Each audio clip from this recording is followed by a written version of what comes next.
tuning in to the online broadcast network, AfterBuzz TV. Over 20 million weekly downloads from over 200 countries and your #1 source in after-show entertainment.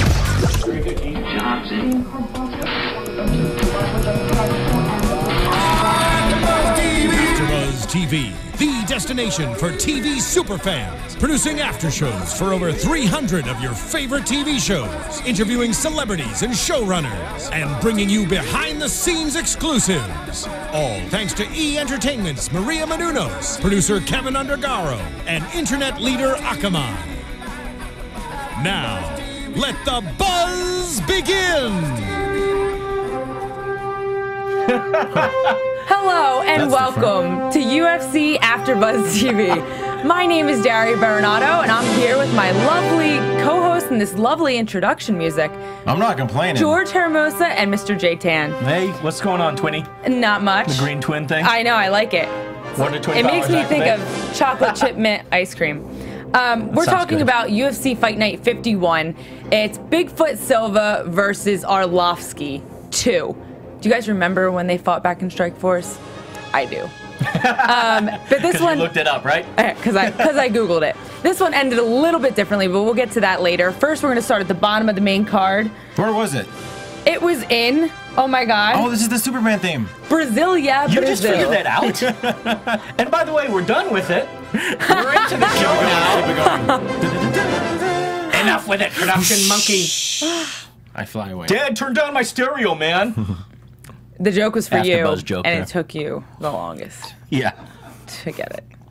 Potassium. I hear our producer laughing in my ear. Superman, but not super smart here. Well, right now I'm Clark Kent. Oh, okay. Yeah. Yeah. When I take him off, I'm super. Oh. And there we go again. So let's talk about the Superman of Fight Night 51. Superwoman. It started off with super women. Two super women going on there, yep. Jessica Andrade versus Larissa Pacheco. Jessica won round 1 guillotine. Yeah. Whoa, that was first. She was the local. She was the favorite. She's Brazilian. So she was looking pretty fierce. Yeah, she came out aggressive. Yeah, the girls looked pretty big actually. We were commenting that you know, just I don't know what size. I mean, they must. I don't remember what height they were, but they were pretty pretty thick, stocky girls. I think they were like 5'2" and 5'3", which is why they could get away with so much muscle mass. Right. But I mean, you think I think about that a lot as a fighter, especially a female fighter. It's like, okay, if I were to fight at 115. I'm 5'7". That doesn't give me much muscle to build. I mean, I'd be a lean 5'7", and then you have girls that fight at 115 that are 5'2" and could have that much more muscle mass. It's crazy. And but then you have reach over size, so a lot of factors that play into it. Yeah. In this case, though, Jessica really did utilize her strength. Yeah. She got Larissa up against the cage, imposed her will, got a takedown, and stayed on top. Quite a bit. Worked for. She had a lot of. Kept top position and was throwing a lot of punches. Eventually got into got a guillotine position from guillotine position. This sounds horrible. She got a position. She got guillotine position for a guillotine choke from half guard, which is not easy to necessarily execute, as you know. And was able to twist it around. Got top position. She was going for a Darce at first. I think at first she had the Darce almost locked in, and then she got into half guard and figured it'd be easier to get that guillotine, and it was tight. The girl immediately tapped. Yeah. Daria. What? Can I ask you something? Yeah, what did I do? As a future UFC female fighter, when you watch some of these... Well, knock on wood. Knock on wood, girl. Well, we never know, When you see these fighters, what do you watch for? Do you study these ladies? Do you so watch many it mostly? things. But is it mostly as a fan you're watching? Do you watch it as just studying? You're like, I can take these girls. I analyze every piece of what they do as if I had to fight them in the near future. Especially when it's so interesting for me to watch The Ultimate Fighter because I'll probably be 115 as a pro. So those girls are really my future competition if they're around still.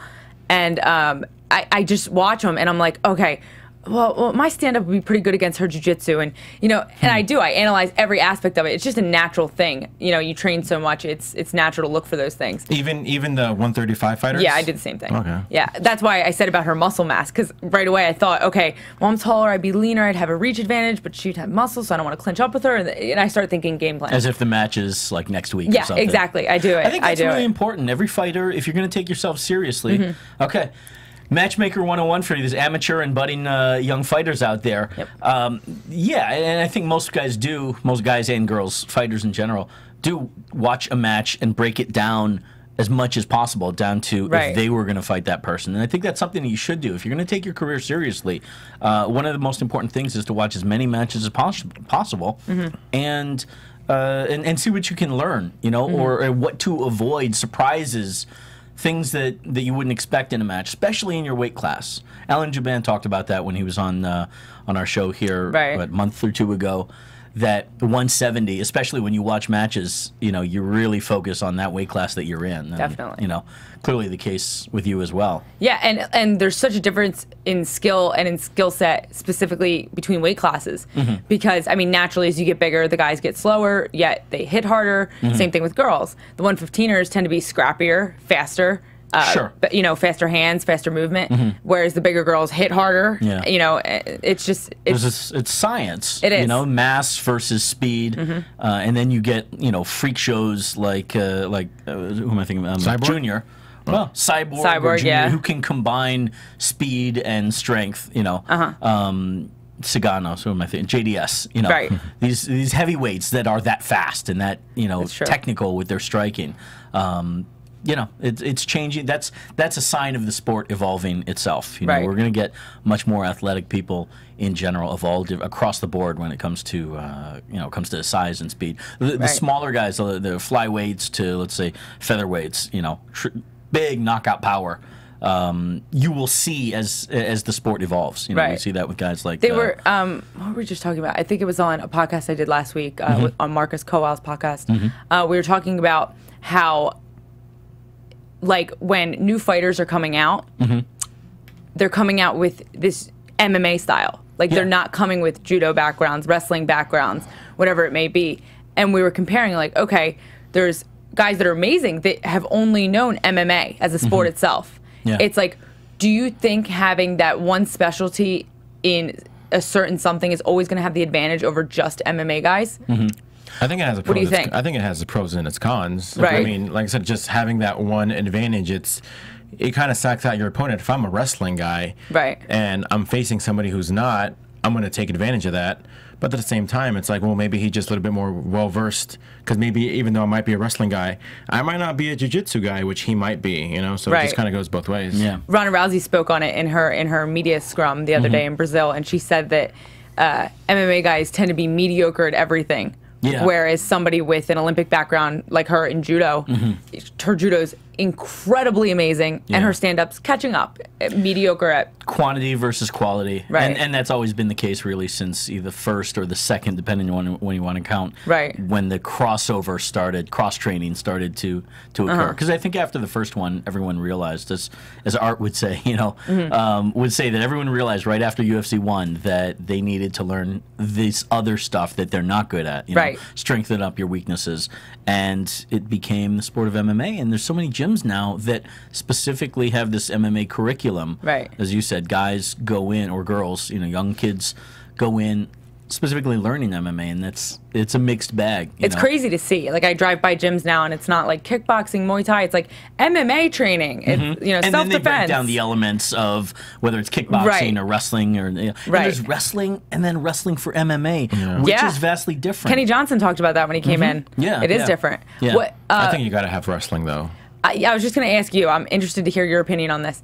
What do you think, though? I mean, you've seen so many fights over the years. We all have. What do you think the essential vital is? If you have the best freaking wrestler, going back to the question we've been asking for centuries, and the best Muay Thai guy, who would you put your money on? The wrestler. Because if you're on the ground, then you're not going to be able to hit me. But it's just not just taking him to the ground, it's keeping him on the ground. That's why if I, at some point when I become a professional fighter, I am going to be the Ultimate Fighting Champion. Well, I think I'm at 200 pounds right now. I'm going to be the flyweight champion. I asked you today what weight class you would want to fight in. I'm going to be a 200-pounder in the 125 How are you going to justify that? They're not going to let you.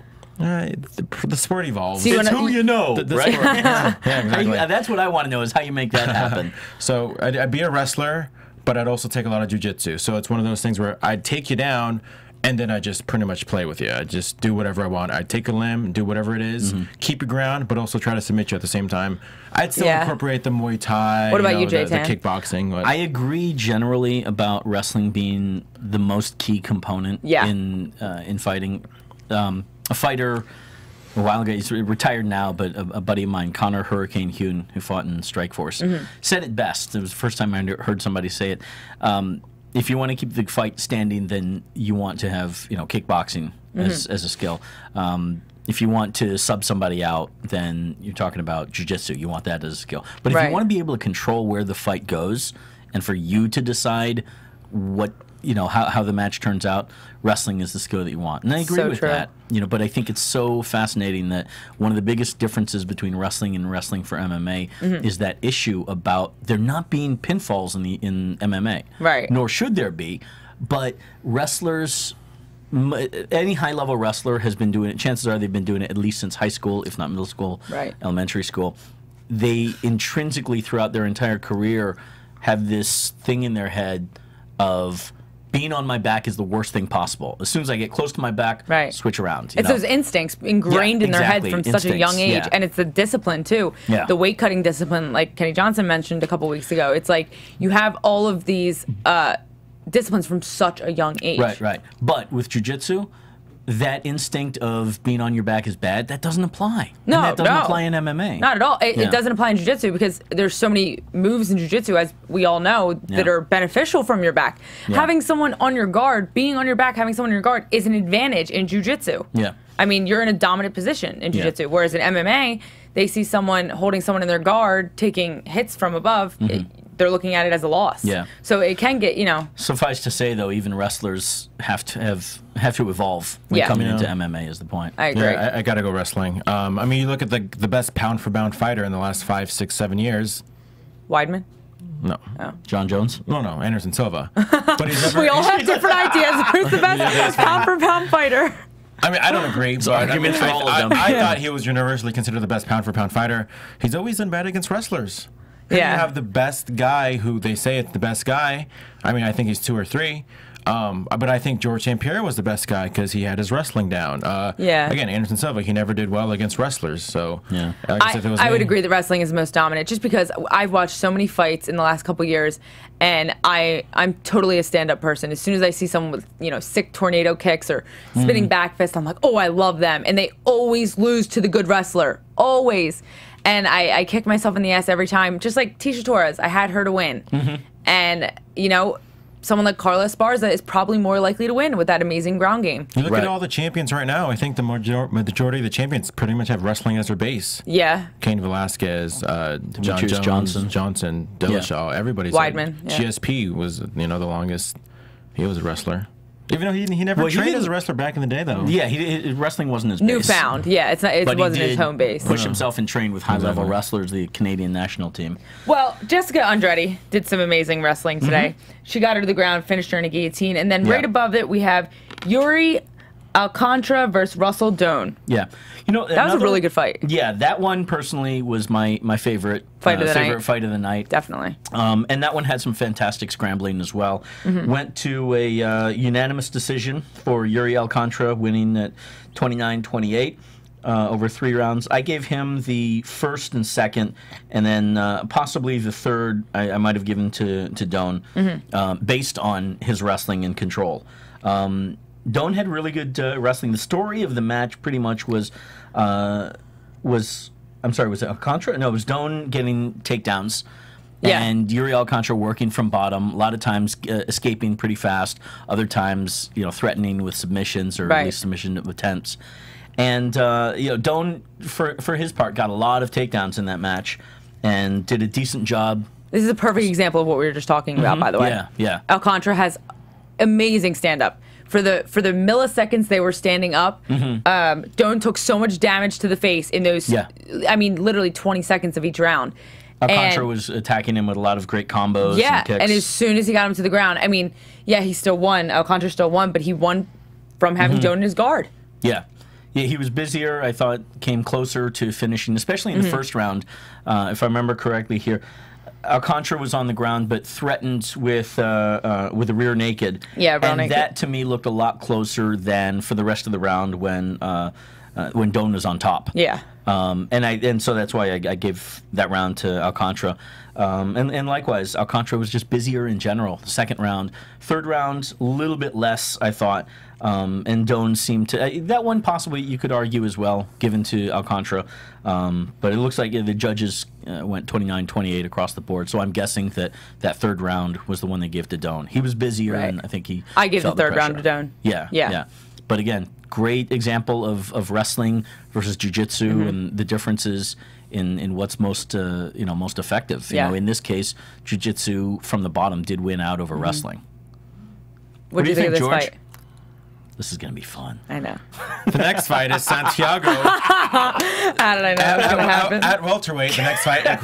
Forgive my mispronunciation of this guy's name, but at welterweight, Santiago. That was George saying the point I just proved 5 seconds ago was just proven wrong by this last fight. So I'm going to go to the next fight. Santiago Ponzinibbio versus Wendell Oliveira. I think both of them had a UFC debut, right? I think it was both of those guys' first UFC. Ponzinibbio. Yeah. Wendell Oliveira as well. Might have been, yeah. Pretty quick fight, though. I mean, shoot, was that a quick fight? First round TKO for Santiago. He was out, too. I mean, not that many people you can knock out while standing.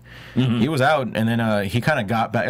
A lot of people don't realize that when you're out, you can be out for minutes, but you can also be out for a second.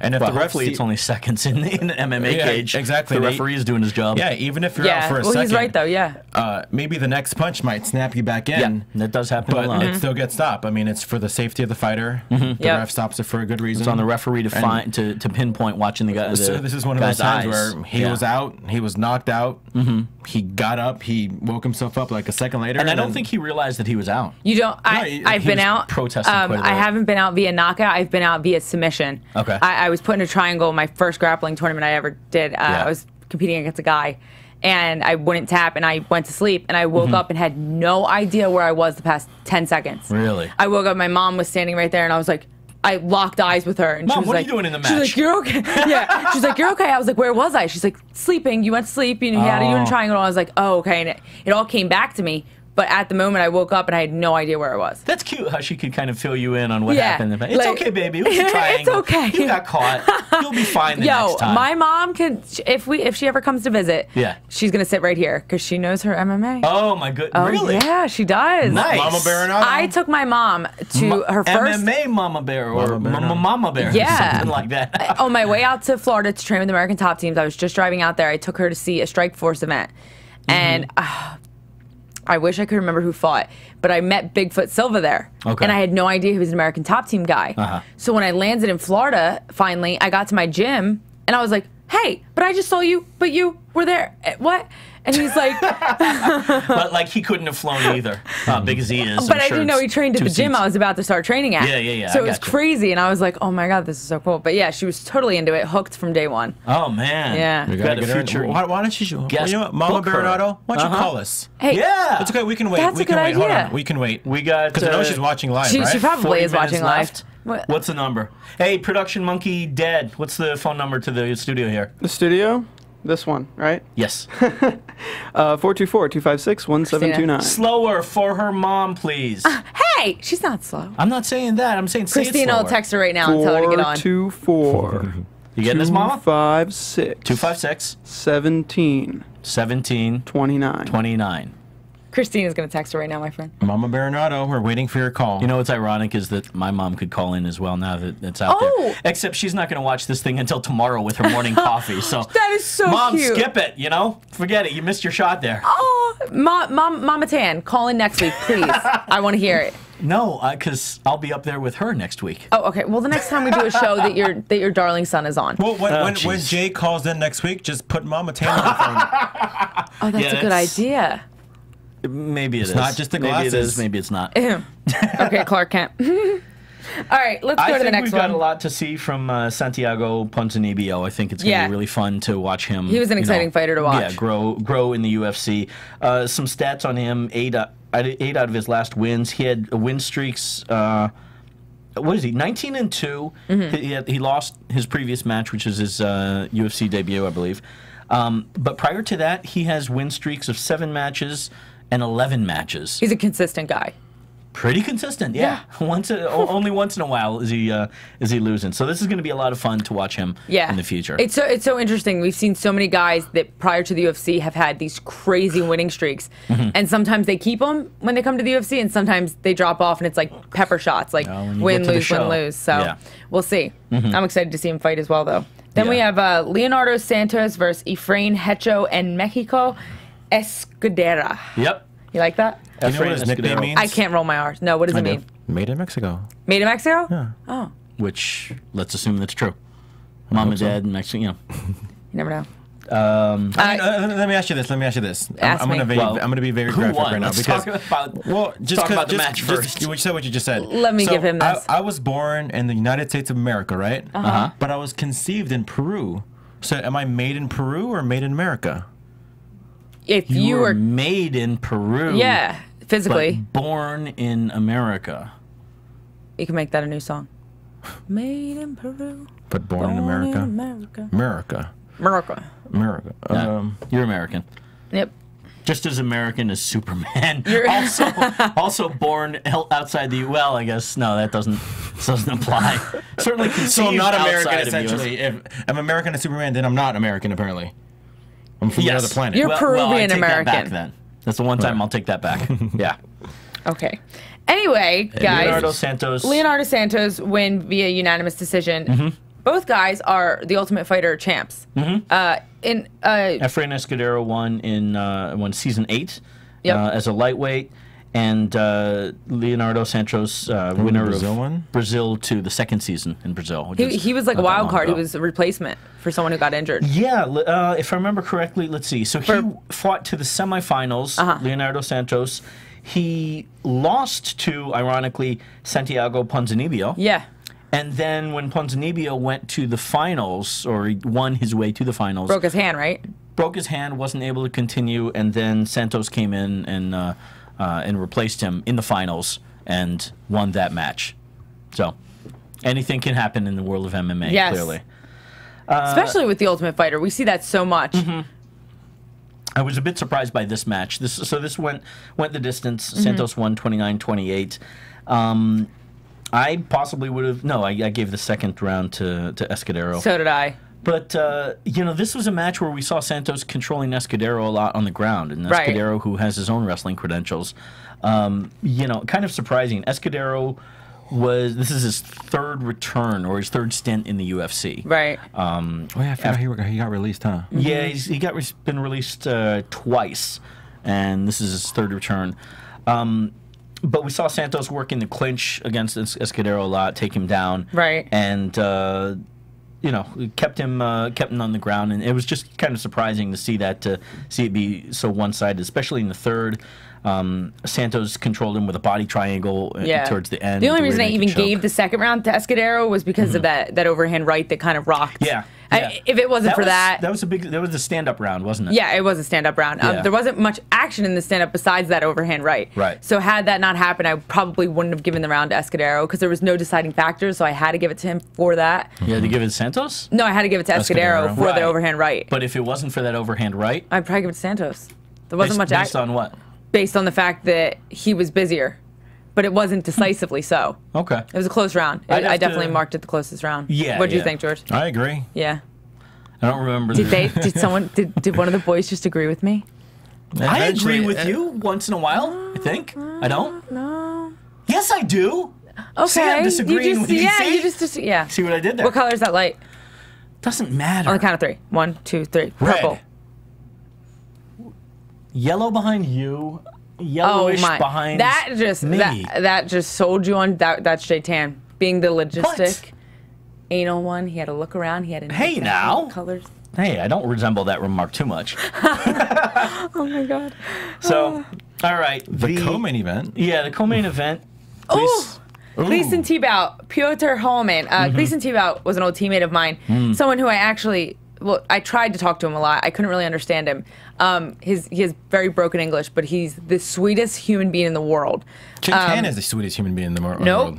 I have my moments. Why'd you think so? Who got you your U of MMA tickets? Oh, true. J-Tan's the sweetest human being in the world. We have someone on the line. Is it Mama Berenato? Hello? Hello, this is Doodle. Doodle? We call her Doodle. Doodle! Welcome to the show. Thank you. This is Jay, and sitting next to me is Superman George Kent. Are you watching right now? No, I wasn't watching right now. Mom, you saw the fight, though, didn't you? Bigfoot Silva versus Arlovski, or no?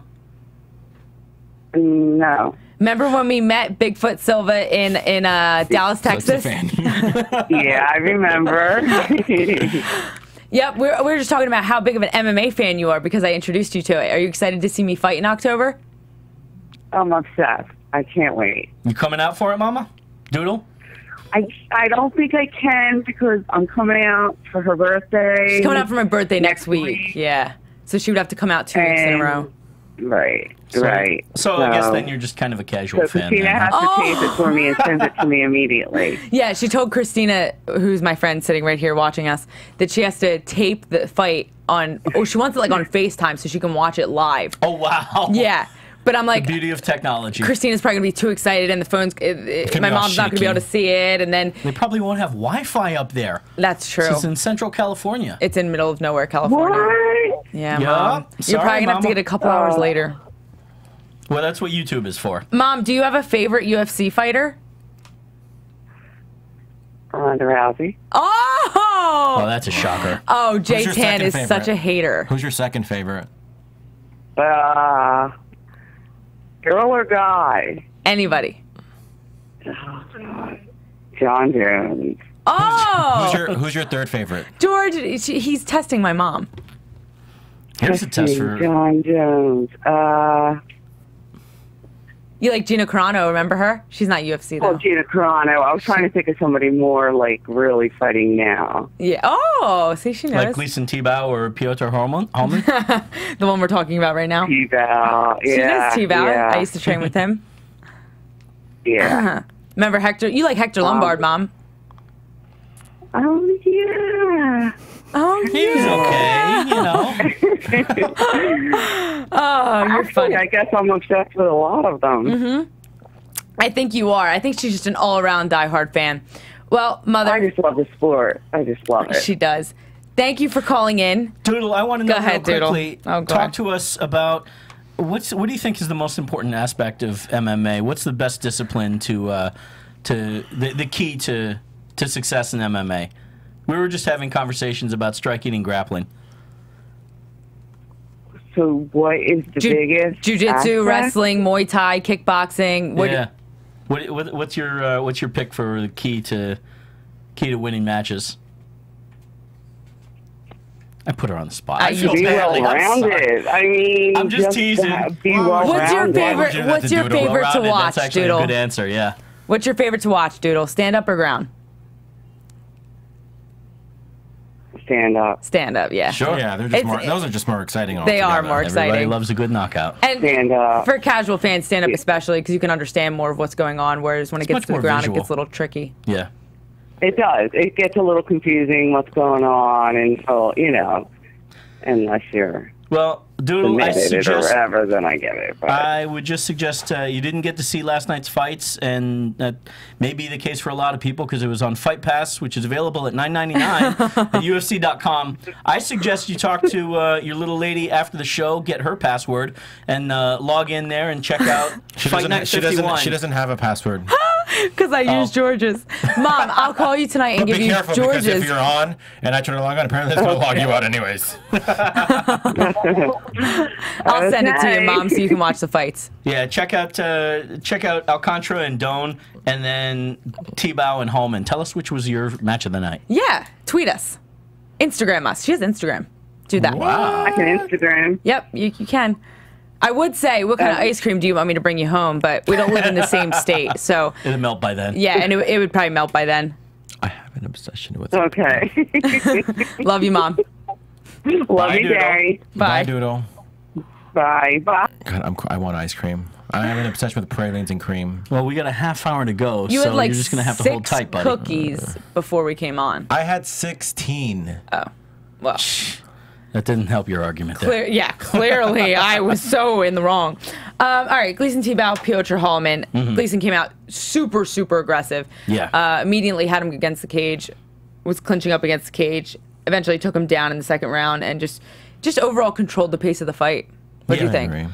This one, you know, Tebow won by split decision, 29-28. I didn't see it split decision. I didn't see it as a split. I thought Tebow definitely won. Me too. I thought he won all 3 rounds, to be honest with you. So I had him marked all 3 rounds. I would give him 30-27. It was awarded fight of the night, which frankly I don't understand either. I felt like it just wasn't as dynamic action. Yeah. The guys did a good job, but I just felt that Yuri Alcantara and Russell Doan, that was a much more exciting match and a bit more. And I think it was closer. Yeah. I mean, I guess round 3 I would give to Piotr, but I can't even put my finger on why. Yeah. So I guess that's not a definitive reason. What do you think, George? What do we do with Gleason Tebow now? I mean, he's a veteran. He's one of those guys where I wouldn't put him in the top 15. I think he's had the second most UFC fights out of Brazilians. Brazilians, maybe, yeah. I don't know, man. If he's kind of a utility guy, right? If he's at that lightweight, maybe just put him up against Diego Sanchez. That's an interesting one. Is Diego ranked right now? No. So then to the main event. This is the one that we can talk for days about Andrei Arlovski and his rebirth, as it were. Yeah. It's really interesting to see this guy come back. Andrei Arlovski versus Antonio Bigfoot, a.k.a. Pizzao Silva. Yep. Andrei Arlovski KO'd him in the first round, and this is Daria. Was the camera on me? I hope it was when I did that. God bless everybody that's listening to this on iTunes, still confused about it. Oh, that's true. Yeah, my little internet head works. shaking. My internet works. We are such a visual show, guys. Watch us on YouTube. No, download us on iTunes too. It's all important. Yeah, it's all important. And comment and tell us what you think about Doodle's little jump-in guest spot there. Doodle. I can't believe she introduced herself as Doodle. So this was, you mentioned, Daria, that this is... It was a rematch. Yeah, it was a rematch, and you felt like it was a continuation of that rematch. Yeah, as soon as it started, I was like, wow, this looks exactly like their last fight. It was a boxing match, and it was Bigfoot Silva completely being reactive and countering everything that Arlovski was doing. Arlovski was the one intimidating Silva. Arlovski was the one coming in and out. Just really a boxing war. Yeah. And I thought that it was going to end the same way as the other one, with Bigfoot winning.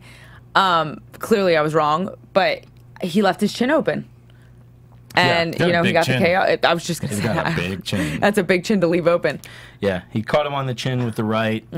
Bigfoot went down, and Arlovski finished up. He got on him with hammer fists and finished up really fast. He was laying on the ground sleeping as soon as that second one hit. Yeah.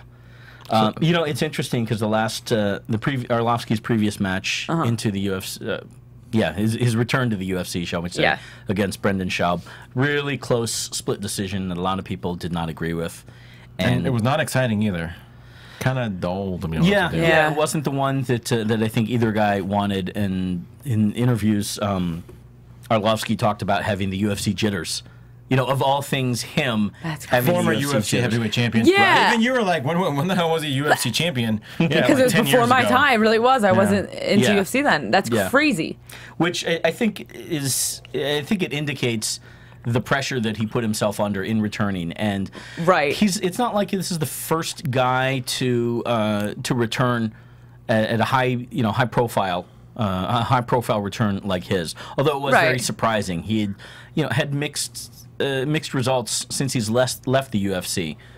He's been gone for several years. Well, people said he lost his chin. I mean, that was the biggest thing. And coming back into this fight, I was looking. I predicted this on, like I said, the other podcast I did. I predicted it as a knockout for Bigfoot Silva. I said round 2 knockout because I have seen fights where I'm like, I kind of think he did lose his chin. And then we were talking about how there's actually physical evidence proven that losing your chin isn't just a thing we say. You Once actually you get knocked do. Out, that is losing your chin, and you're never the same fighter again. Right. And that certainly there's a lot of evidence for that. And when he took when he was knocked out by Fedor Emelianenko at the Affliction show, what was that 2011? 2009. Yeah. 9. Jeez Louise. Time flies. After that, that was one of his first matches out of the UFC, I believe. No, I take it back. Maybe he had, I think, a match in Strikeforce. His first or second, or I think that might have been Affliction. I think it was after the fight with Silva. Before. After it was before. It was before. For sure. Because that fight was the same fight as Bret Ward. Okay, but since then he's fighting. He's been fighting overseas, fighting at various places. To mixed, mixed results. And so his return was a bit of a surprise to everybody, and I think because of that, the microscope was on him quite a bit. We've seen, but high-profile returns. Randy Couture comes to mind. Yeah. Randy is definitely a different. Different breed. Cat of a different breed, to be sure, when he came back, I think it was, he's older than Arlovski is now, to be sure, but I think took less damage throughout his career leading up to that. I think that's safe to say. And it was also less time between his departure from the UFC to his return to the UFC. Okay, so it wasn't that big gap going into other organizations. Right, and I don't think he actually did. He didn't fight anywhere else. It was a contract dispute, and he left the UFC and then never did fight anywhere else, and ended up coming back. Oh, okay.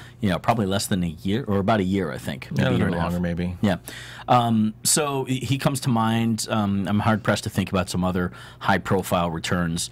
I'm not going to count George St. Pierre. I'm not going to count Anderson Silva, even though that's a length of time.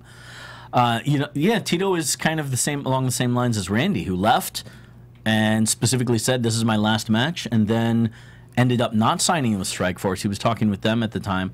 I remember seeing him at a Strikeforce press conference, and they talked about how negotiations were kind of coming along. And then he ended up back in the UFC anyway. Speaking of guys leaving the UFC and coming back, there's been a huge topic that's been going around in our MMA world this week. It felt good timing. Thiago Silva. TV News. Oh boy, here we go. This. Yeah, I've been wanting to talk about this. I think it's something that we should address. Yeah. Thiago Silva, for those of you that don't know, he was dropped from the UFC because he was. Jay, go ahead. I see. You wanted to talk. Go ahead. So Thiago Silva. This was important to me. I've been thinking about this really all week because of the report this week is that Thiago Silva returned to the UFC. He was signed again after some very very dubious storyline that's been going on, development events in his life since February. And with the advent of the Ray Rice football video coming out and the controversy and debate of when the UFC, of the NFL, when they knew about or saw video of Ray Rice, the video of him punching out his wife in the elevator. How long had they been known about that video and been sitting on it? And some people saying that the NFL saw that video early on in February. From the get-go, yeah. Did it happen in February, I believe? I want to get the chronology. The Ray Rice thing? Yeah. Just about February and March. So, to be clear, these are obviously two very separate and unrelated incidents. What is related to them, or why it's relatable, I think, the timing, to be sure, is these are two situations of domestic violence, or related to domestic violence, and they're hitting the headlines now. The repercussions of it, or the repercussions, punishment or consequences to these two individuals.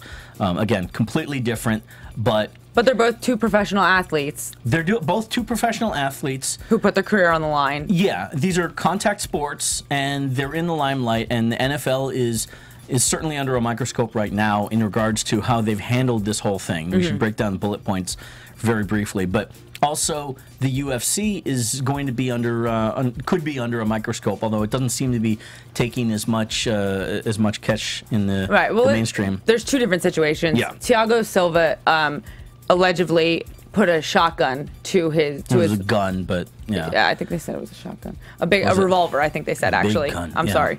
A revolver to his wife or estranged wife, and said he was going to effing kill her. There's witnesses that say that it's true and that they were there. So that separate incident. There were two incidents of at least reports of domestic violence, but the one in question in February. Right.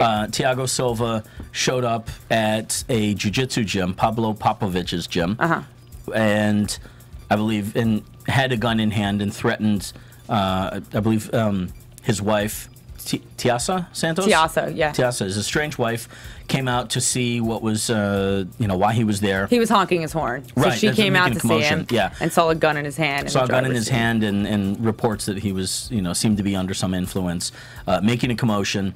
And then Pablo Popovich came out, and there was more commotion. The reports, at least the police report, which is, granted, people talking to the police and telling their side of the story, that he was threatening to kill people. When Pablo Popovich called 911, police arrived. By that point, he took off. And there was eventually a SWAT standoff with Thiago Silva at his house, and he was arrested there. That was in February. He was quickly dropped from the UFC. Dana White said that he was never going to fight again. Yeah, never going to fight again in the UFC. And then comes the usual. Yeah. We jump ahead a couple of months, and I want to get some of the dates right. That was in February. In May, Kamiji. Oh crap! I don't get that. It doesn't matter. A couple months later. I want to get it right in all fairness to everybody involved. But yeah, the charges were dropped. Essentially, Tiasa Santos stopped cooperating with the police in their investigation. She apparently left the country on July 4th, flew, I believe, back to Brazil. And the case has essentially been dropped. Charges are dropped against Thiago Silva. That happened between July and now. And Dana White reinstated him. Yeah, and this week Dana White reinstated Thiago Silva, which to me sends...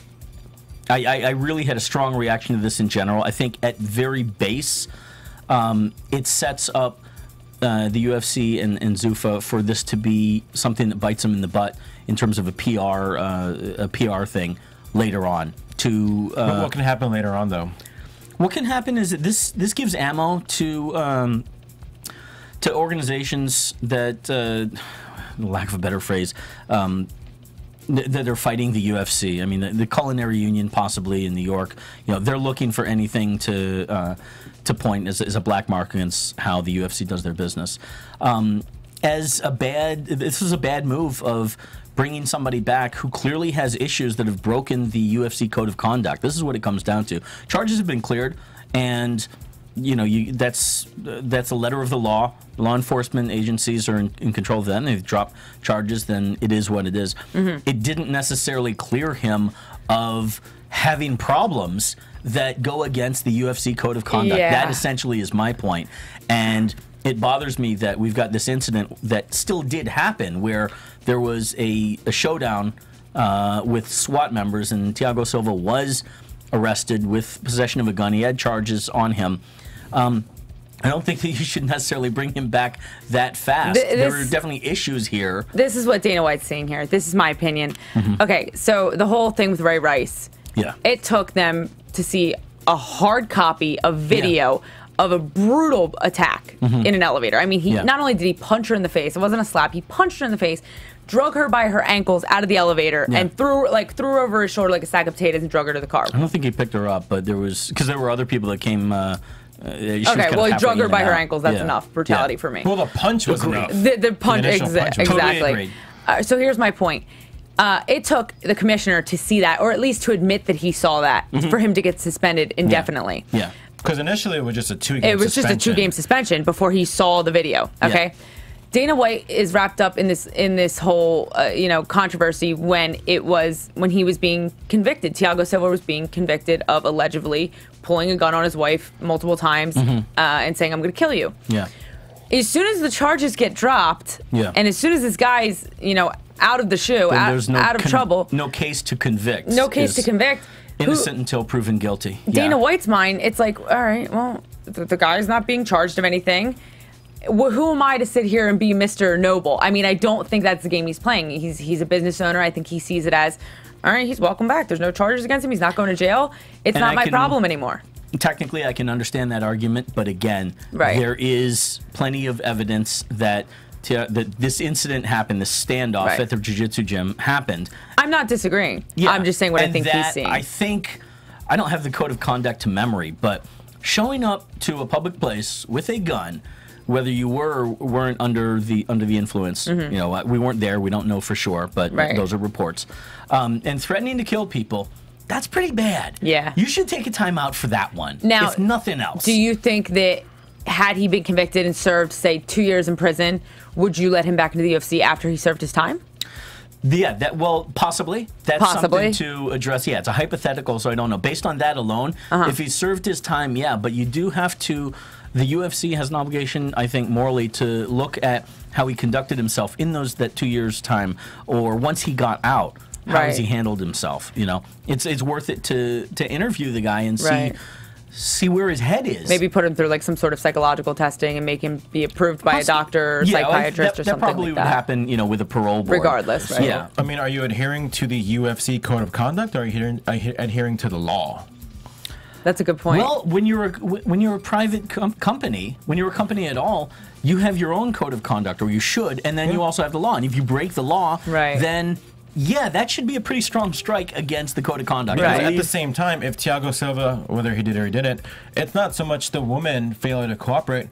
The state can still take you to court. It's still the state of Florida versus Thiago Silva. Well, if you read the report, they said that I think they were going to do that, but they didn't have enough evidence because she left. Yeah. And they were trying to get a statement from her right before she left, and they drove to her house. Physically, this is what the report says. Yeah.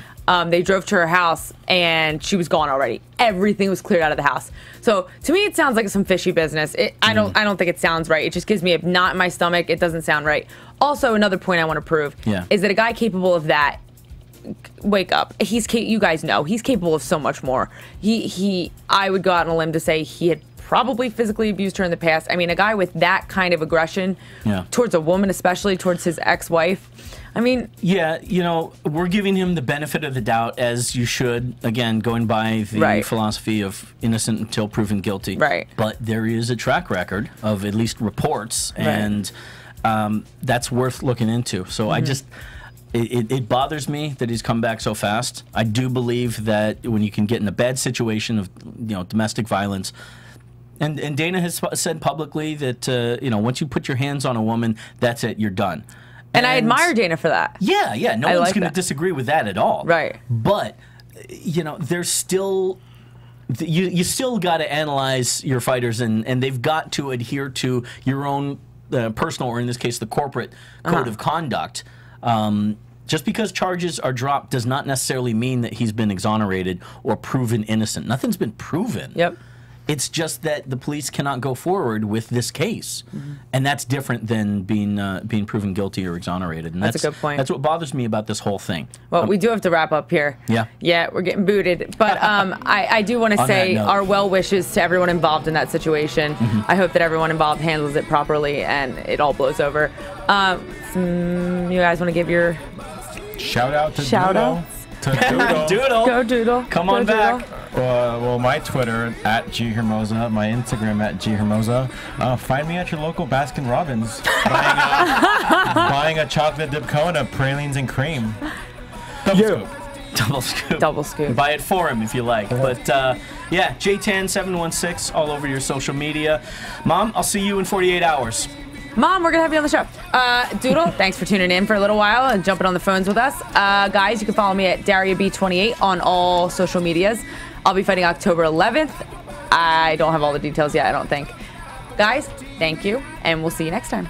From executive producers Maria Menounos, Kevin Undergaro, Phil Svitek, and the entire AfterBuzz TV staff, we would like to thank you for listening to the AfterBuzz TV network. To watch or listen to other after shows and post comments or questions, be sure to visit AfterBuzzTV.com. I'm Sir Richard Wentworth, and this has been a presentation of AfterBuzz TV. Buzz you later! The views expressed herein are those of the hosts only and do not necessarily reflect the views of AfterBuzz TV or its owners or principals.